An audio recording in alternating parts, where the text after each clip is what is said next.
Hey guys, let's get more news about Steelers, but first, don't forget to subscribe and leave your like. Underrated Steelers positional battle heating up at training camp. After the NFL handed down an 8-game suspension for Pittsburgh Steelers cornerback Cameron Sutton, it became clear that someone needed to step into the nickel defensive back role ahead of the 2024 season. In the modern-day NFL, nickelback is much more than just an auxiliary job. Due to the passing nature of the sport, defenses deploy 5 DBs more often than not, and a third cornerback or safety is often utilized to keep an eye on the slot.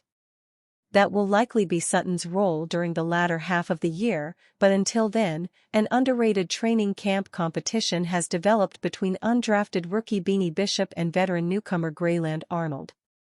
Grayland Arnold continues to get the first-team reps at nickel corner for the second day in a row, the Athletics' Mike DeFabua relayed from camp on August 12.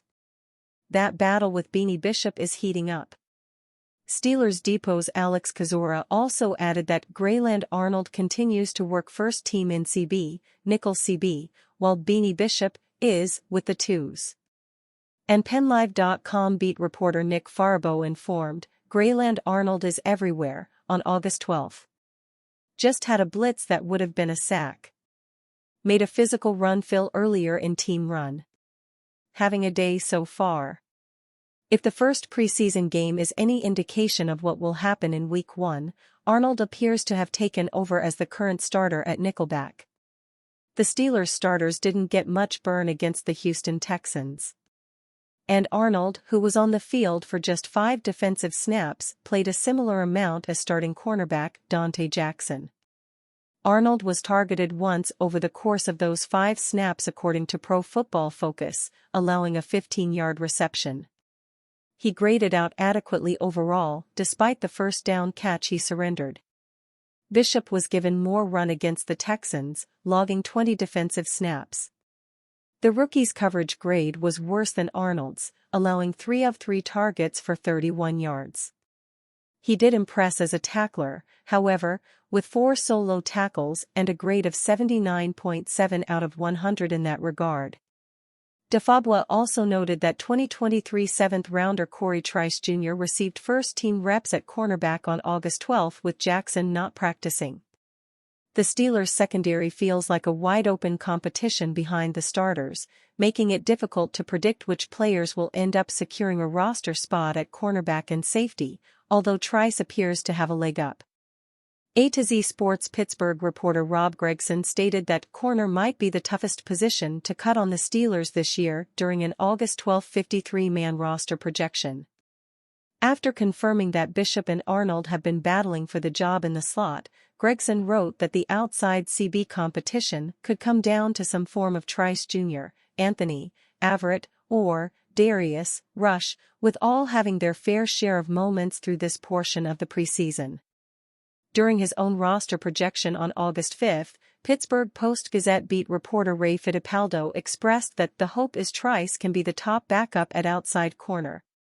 Along with Joey Porter Jr. and Jackson, Fittipaldo only kept Trice, Bishop and Arnold at cornerback. Instead, he kept 5 players at safety while Gregson kept 4. Both had Minkah Fitzpatrick, Deshaun Elliott, Damontae Kazee and Miles Killebrew, while Fittipaldo added rookie UDFA Ryan Watts as a sure thing. Watts is looking to make the team, and he has had a strong first impression in camp, Gregson acknowledged, putting Watts on the roster bubble. If he can find a way to carry over his ball-hawking skills from practice to a preseason game, he may be a lock for the final 53 and force Pittsburgh to trim the roster elsewhere. Assuming Trice stays, the final spot or 2 in the secondary could come down to Watts, Averett, Rush and the loser of Arnold versus Bishop. Pittsburgh Steelers and the Philadelphia Eagles pegged for massive trade, report. The Philadelphia Eagles and Pittsburgh Steelers both feel like they have what it takes to return to the playoffs in 2024. The Eagles are coming off a season in which they started 10-1, but finished 11-6. There was a lot left on the field for the Eagles last season. The Steelers feel as though they can revitalize Russell Wilson's career and finally be competitive for a championship run. Now these two historic franchises are suddenly drawing trade talks surrounding an elite defensive player. Devavra Kulkarni of NFL Analysis listed 4 trades the Steelers should pursue. Darius Slay of the Eagles was on that list. Darius Slay, CB, Philadelphia Eagles. The secondary is another place where the Steelers are in need of additional help. As far as the cornerbacks are concerned, the Steelers seem to have gotten a good one from the 2023 NFL Draft in Joey Porter Jr. However, there is not much quality after that.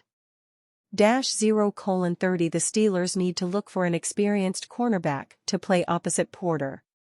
Otherwise, they stand exposed to several receivers making big plays on their secondary. Pittsburgh does have Cameron Sutton, who signed back with them after a year in Detroit. The problem here is that he is suspended for the first 8 games of the season due to a domestic violence issue. Bringing in a veteran like Darius Slay from the Eagles could be ideal for the Steelers, especially if they are looking for a short-term deal. Slay has a proven track record and can be the answer to the Steelers' deprived secondary. Slay told NBC Sports Philadelphia's Dave Zangaro, "Not too many," this spring when asked about his remaining years in the NFL. "I'm not going to just keep playing. I'm going to let these young guys eat. That's what I'm here for, to make sure these guys get there. And when my time is up, it's up." It would be interesting to see if the Eagles feel they'd get more out of Slay in the long term by trading him for a premium draft pick or 2. The Steelers feel like they are in a win-now mode with Wilson, and want to surround him with as much talent as possible on both sides of the ball. The Dallas Cowboys and Pittsburgh Steelers suddenly drawing trade talks, report. The Dallas Cowboys and Pittsburgh Steelers both feel like they have what it takes to return to the playoffs in 2024. Dallas is coming off 3 straight 12-win seasons and are looking to keep that success going. The Steelers feel as though they can revitalize Russell Wilson's career. Devavra Kulkarni of NFL Analysis listed 4 trades the Steelers should pursue. Brandin Cooks of the Cowboys was on that list. Brandin Cooks, WR, Dallas Cowboys. Similar to Aiyuk, the Steelers could also look at Brandin Cooks, the current number 2 in Dallas. This trade also doesn't seem too likely given that the Cowboys themselves are lacking quality in their receiving room. However, a good value for the trade, especially in terms of draft capital, may be enough for the Cowboys to think it over. It would also give their remaining young receivers more playing time, which will no doubt be helpful for the future. The veteran leadership of Brandin Cooks has been a great example, while younger receivers like Jalen Tolbert, Jalen Brooks, Jalen Cropper, Tyron Billy Johnson, and Ryan Flournoy have shined in practice as well. In spite of an injury that briefly slowed him, Flournoy has especially shown flashes of promise when he has been on the field. 2 weeks into training camp, Mickey Spagnola of DallasCowboys.com said the Cowboys' offense is really cooking with Cooks. It would be interesting to see if the Cowboys would move on from a veteran like that in the wake of such uncertainty at the position. And you, fan? What do you think of the situation of Brandin Cooks? Leave your opinion in the comments.